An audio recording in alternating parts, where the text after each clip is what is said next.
My name is Carol Buckley, co-founder, co-director of the Elephant Sanctuary, the nation's only natural habitat refuge for captive elephants. My name is Blaine Doyle, a retired police officer. My purpose for being here is to relate to you an incident of what happens when you don't follow the guidelines that you've been given here. My name is Cal Dupree, former ringmaster. I started my own circus called the Bumpin' Big Top Circus, which is animal-free, people performing for people. My name's Arshaw Hemley.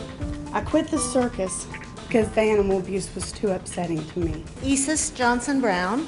I'm a veterinarian. I worked as the animal welfare inspector in the state of Oregon. My name is Winnie Cairo, wildlife ecologist based in Kenya. I have been working with elephants for the last 14 years.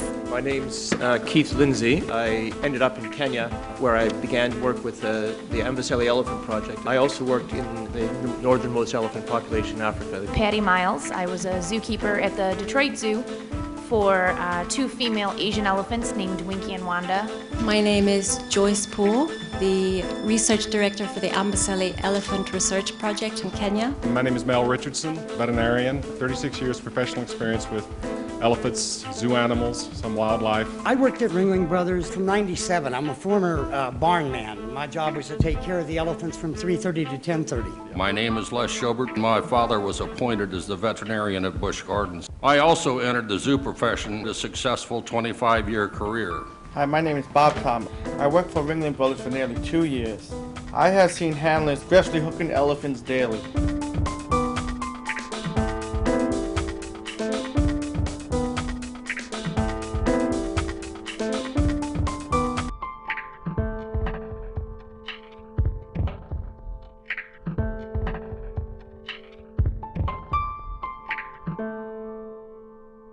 Every living creature that was put on this earth has the right to live quality life, whether it be human or whether it be animals.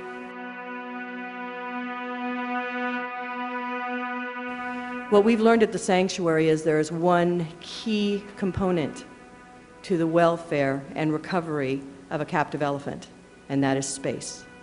In the wild, elephants walk tens of miles every day.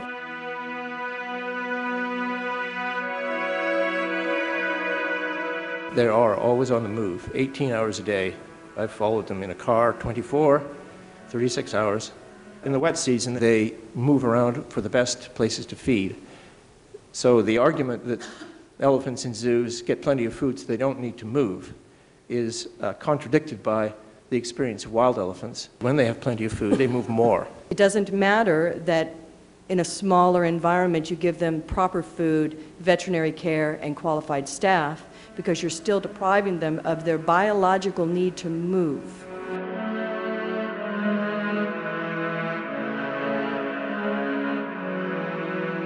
Zoo veterinarians every day are working with these animals and treating what lack of space does to them. They develop arthritis, psychological problems, and the #1 killer of captive elephants, osteomyelitis, simply caused by elephants standing for lengths of time on hard surfaces.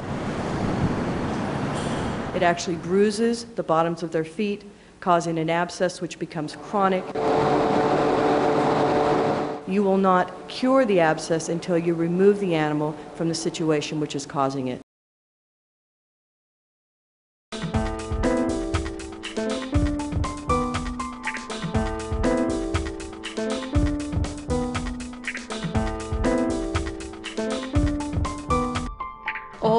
sort of health problems that elephants face in captivity you don't see in the wild. In fact, you can identify an elephant in the wild by the footprint.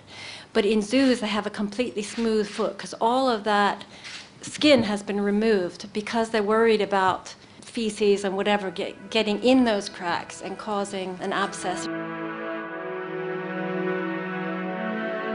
It's the reason I no longer am in zoos is because of my total frustration with trying to treat conditions in animals that I could not prevent. Without a large amount of space, elephants will fall victim to often lethal foot disease, as well as behavioral problems such as repetitive swaying, rocking, and aggression. The rocking puts pressure on their feet where it shouldn't be, and that's where the abscesses occur. What kills elephants are when their feet and legs break down. It shortens an elephant's life in captivity by 20 years. Most of the elephants come to us with foot problems. Many of them come with abscesses in their nails that have not gotten to the point of osteomyelitis, and in those cases, they've been cured.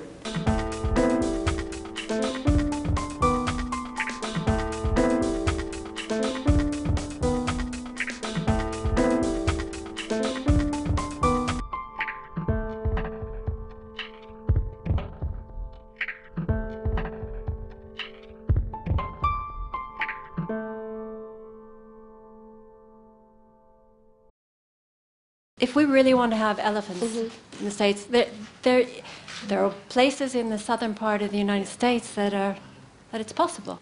I mean, I think that Chicago and the areas of the country that have cold climates are in an even tougher position because elephants are having to spend so much of their time indoors in much smaller spaces.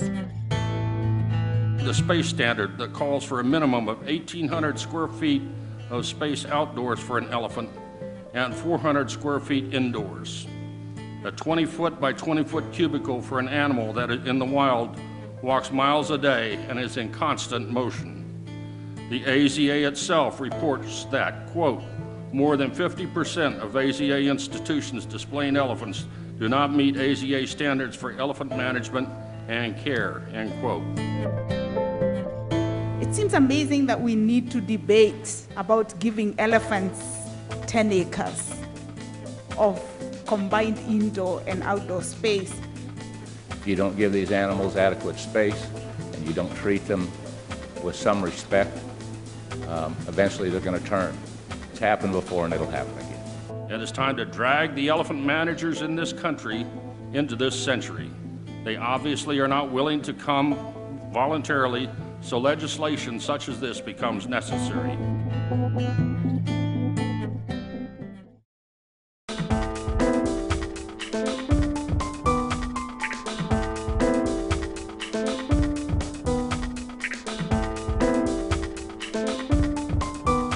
Elephants are not made for zoos as we see them today. Minimal standards: food and water, shelter from the elements, a clean cage that protects from injury, and adequate veterinary care. I've heard it stated that we have elephants in captivity because they are ambassadors for their species to educate the public about conservation. But do we want the public to see the shell of an animal who doesn't look, act, or behave as a wild elephant would? Certainly any educational value that might be gained by having live elephants as so-called ambassadors is offset by the artificial context in which they are kept.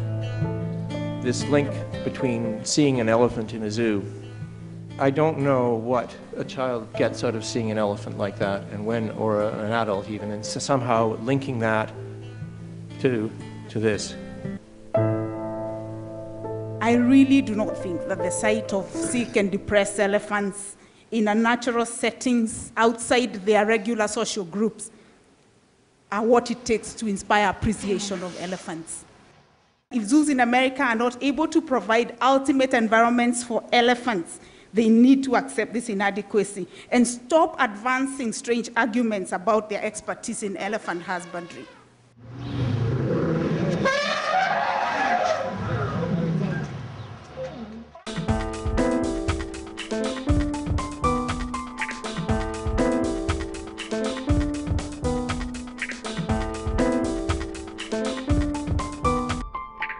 most of you have seen a bullhook. As you can see, there's 2 points. They are quite sharp. It is used to cause pressure, discomfort, and pain to remind the elephant of the initial breaking or the initial training, and that stimulates the elephant to respond.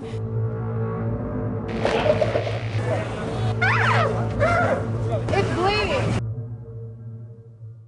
That was used to kill Benjamin. Benjamin was a 4-year-old baby elephant. For 2.5 years, this elephant was hooked, hit every day. Every time it would do something with another elephant, it was hit. He was using a bullhook to control his elephant. She decided it was time to leave and ran out of the center of the circus with a lady and 5 children on her back. I did the only thing that I could do, and that was to start to shoot Janet. 56 times. She laid and cried for about the next 15 minutes until a SWAT team member could arrive. And then it took 2 rounds from .308 armor-piercing ammunition to finally kill Janet.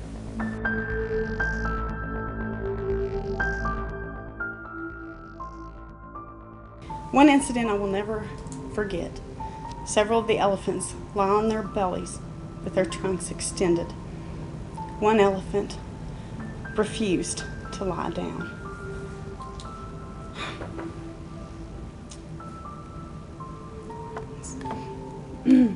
He then took the bull hook and began to swing and beat her behind the ear repetitively. He took the bull hook into both hands and swung it with all of his might into the ear canal. Then he pulled down with all of his body weight inside the ear canal. She shrieked in pain. We were held screaming and screaming in pain, refused to go down.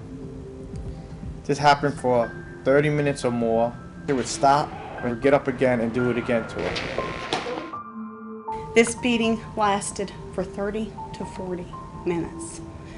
Blood covered the whole side of her face, behind the ear, and from inside the ear was dripping blood onto the ground. I want the abuse to stop.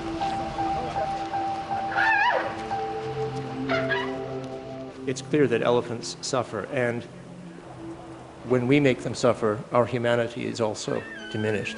Realize some of the consequences if you fail to do some of the things that have been suggested here. I commend the City of Chicago for considering this ordinance. I believe that this bold move will provide the impetus for others to evaluate those long-held beliefs and practices. I find this a very progressive attitude that the city is looking at. I support this space requirement. And urge your support of this bill as well. I believe that banning of bull hooks and that chaining would be a good start.